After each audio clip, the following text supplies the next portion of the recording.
개별 보충 수업으로 학습 결손을 줄이고 학급 과밀 문제를 해소하겠다. 교육부가 밝힌 교육 회복 종합 방안의 핵심 내용입니다. 구체적으로 몇 명에게 어떤 지원이 이루어지는지, 2024년까지 학급당 학생 수를 28명 이하로 낮추는 건 충분한 대책인 건지 오늘 취재 기자와 좀 더 자세한 얘기 나눠보겠습니다. 금창호 기자 자리했습니다. 어서 오시죠. 안녕하세요. 네, 자, 금 기자, 팬데믹 기간 동안 하위권뿐만 아니라 중위권 학생들까지 무너졌다, 뭐 이런 얘기 참 많았죠.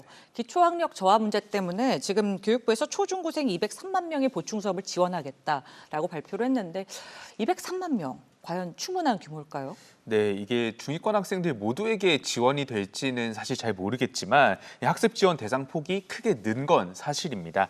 교육부는 지난해 기초학력 미달 학생 수를 최소 34만 명에서 최대 72만 명 정도로 추정하고 있는데요. 학습 지원 예정 규모 203만 명은 이것보다 3배에서 6배가량 많습니다.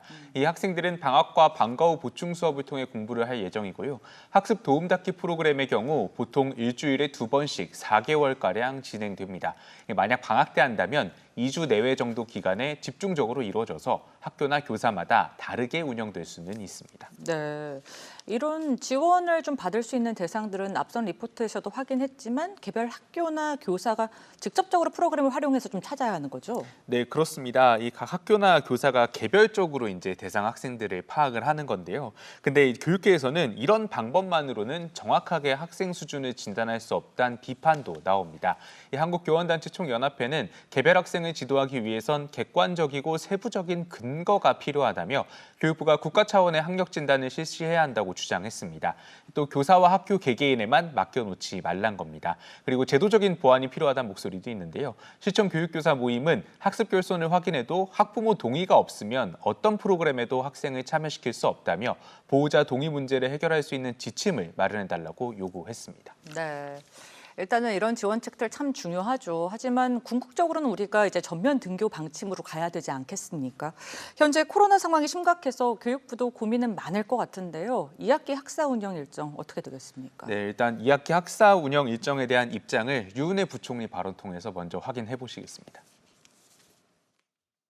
예, 2학기 전면 등교를 추진하는 정책적인 기조에는 변함이 없습니다. 다만 현재 사회적 거리두기 단계가 이제 4단계이고 학사 일정이나 운영 방식이 사회적 거리두기와 연계가 되어 있기 때문에 사회적 거리두기 단계 조정이 전국적인 조정이 또 이제 파악이 돼야 되는 그런 상황입니다. 그래서 네, 유 부총리는 이렇게 2학기 전면 등교 의지를 드러내면서 구체적인 상황은 방역당국과 전문가들하고 얘기를 한 다음에 8월 둘째 주 정도에 발표를 하겠다고 밝혔습니다. 네, 일단 전면 등교가 가능해지려면 과밀 학급의 해소 문제도 좀 필요할 것 같은데요.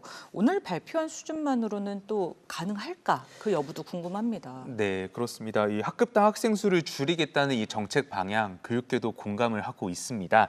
하지만 과밀 학급 기준이 너무 안일하다는 지적이 나오는데요. 실제로 28명은 교육부가 선행연구에서 파악한 학급당 학생 적정 인원 25명보다 많습니다.